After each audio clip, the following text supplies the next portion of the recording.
Alright, I forgot to show you guys how to take this thing apart. It's fairly easy. Just clamp it in a vise. Alright.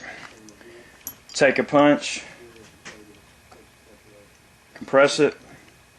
Take a smaller punch. Push the pin out. Just grab the punch, or grab the small pin itself.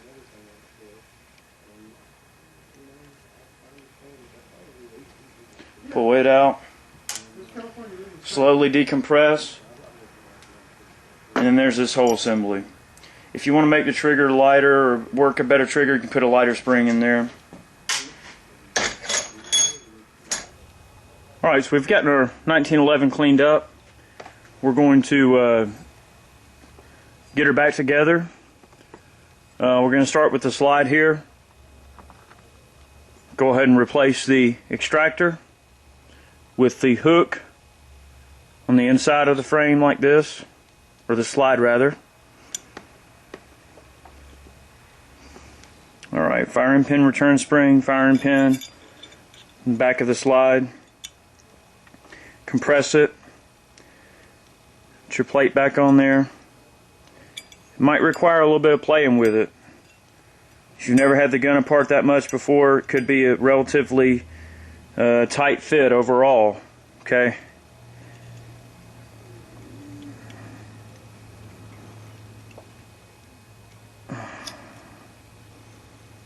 It's going to require some playing around to get it to go in. Take your nylon mallet to finish it up if need be. Once you get right there, you ought to be able to just give it a little push with your thumb to finish it on out. I mean, it depends on how tight the gun is. Usually these things just drop right together without too much difficulty. But there's your firing pin and your extractor back in. We're not going to mess with the slide anymore, other than maybe go ahead and put our bushing in place just so it's out of the way. Okay, to get this thing together, we're going to put the trigger in first. Got a curved end and a longer end. You want to put the longer end to the bottom. The trigger back in.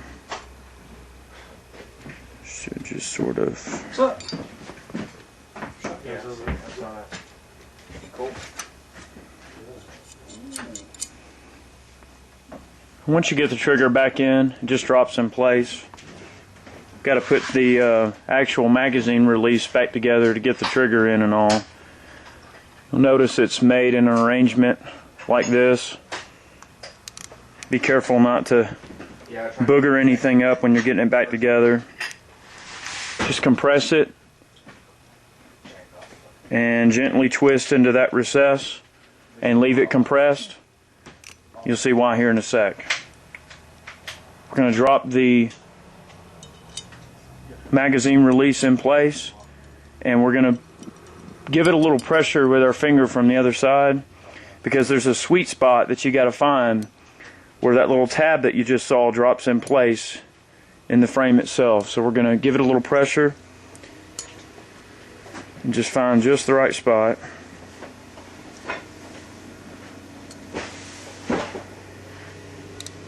Just like that. Alright, it's starting to move, and then that just snaps in place. Really ingenious design, real simple. Alright, that looks good. And the trigger's in place, and the mag catch. We'll move on to putting the rest together. Go ahead and take this plunger assembly and just drop it back in its little home there.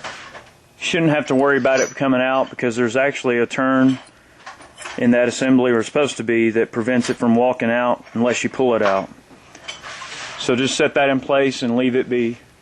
We're going to go ahead and take our disconnector and sear assembly, and we're going to sort of drop it in place. It's got to go in that hole you see right there. Just like that. And might have to play with it just a little bit to get your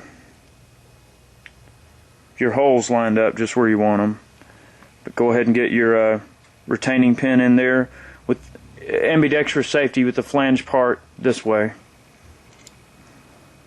Notice I rotated this piece out so the pin will pass through the circular slot in it, and then I raised the actual disconnector up to line the holes up, and then it should just fall right into place just like it just did. So now our disconnector and our sear are in place. We're going to go ahead and put our hammer back in. The hammer drops into place, and there's a retaining pin, drops right in place. There's your hammer and strut. Okay, before we proceed any further with the frame itself, we're going to let it sit there for a moment, think about what it's done while we get this together.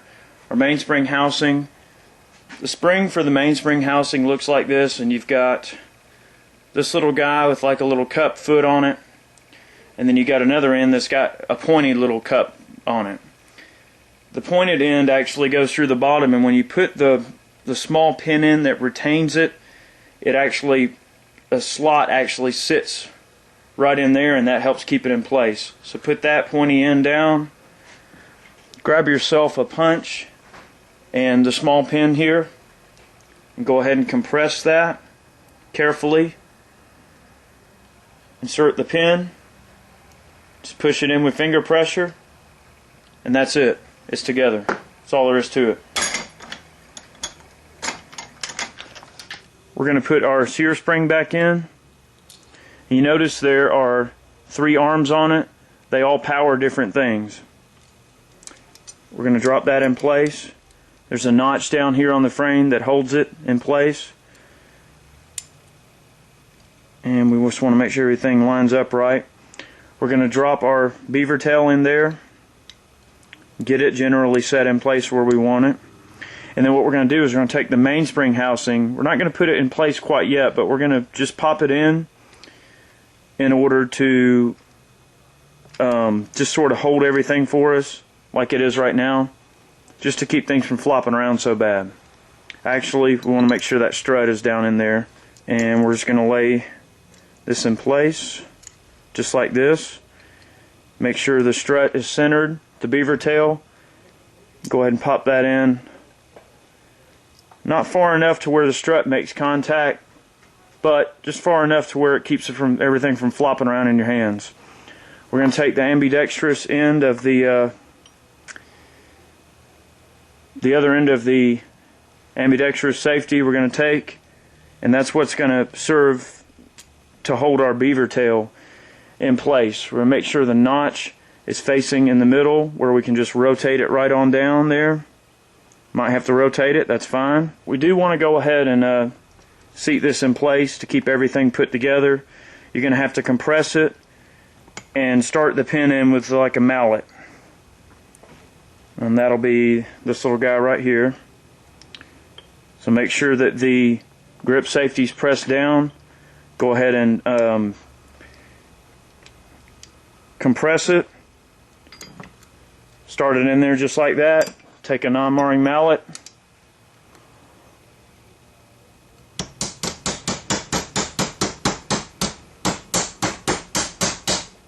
Let's get it in there just like that. So now all this stuff is in there the way it needs to be. We're going to take the other end of our ambidextrous safety, and from this point it's pretty much installing it like normal. You have to play with it just a little bit to get it in just the right spot to where it mates with the other side in the proper fashion that it needs to.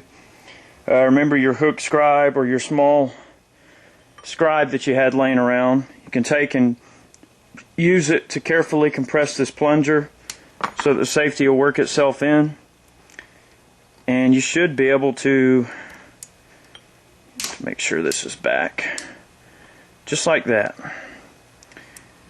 And that's all a solid arrangement.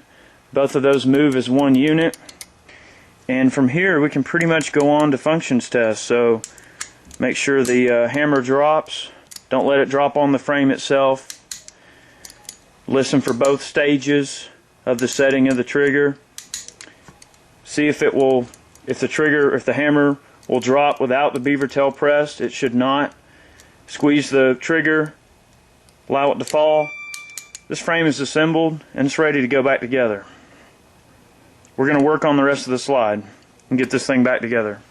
Okay, so from this point forward, the reassembly of this 1911 is going to be pretty much reverse field stripping.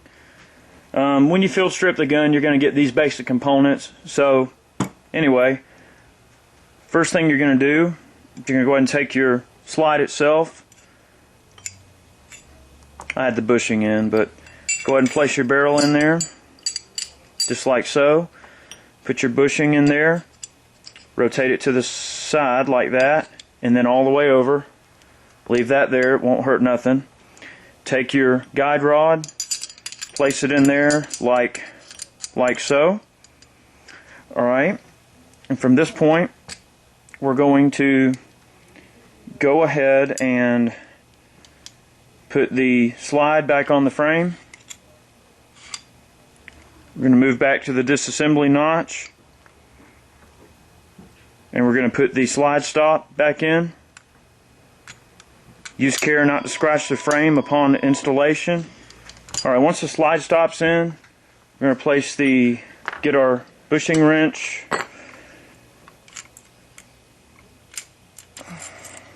recoil spring back in, and for this part right here, what you want to do is have the hammer back, put the safety on, that way your slide can't walk back on you. So the safety's on, we're going to take the bushing wrench, and we're actually going to compress the spring with the bushing wrench while simultaneously rotating the bushing wrench, grabbing the bushing,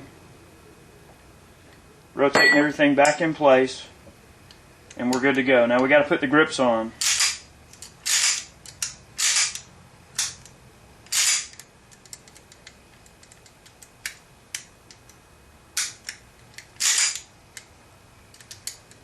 So from this point forward, we're pretty much just reinstalling the grips. I mean, the basic guts of the gun's back together. I know sometimes these gunsmithing videos, they tend to be a little bit on the dry side, but that's just the nature of them. And if you've never had a 1911 part, you know, down to the smallest piece, maybe you gleaned a little bit of knowledge, and probably do some more work with the 1911 in the future, at least some more range stuff, and maybe a little bit of customization here and there, some other gunsmithing topics related to it.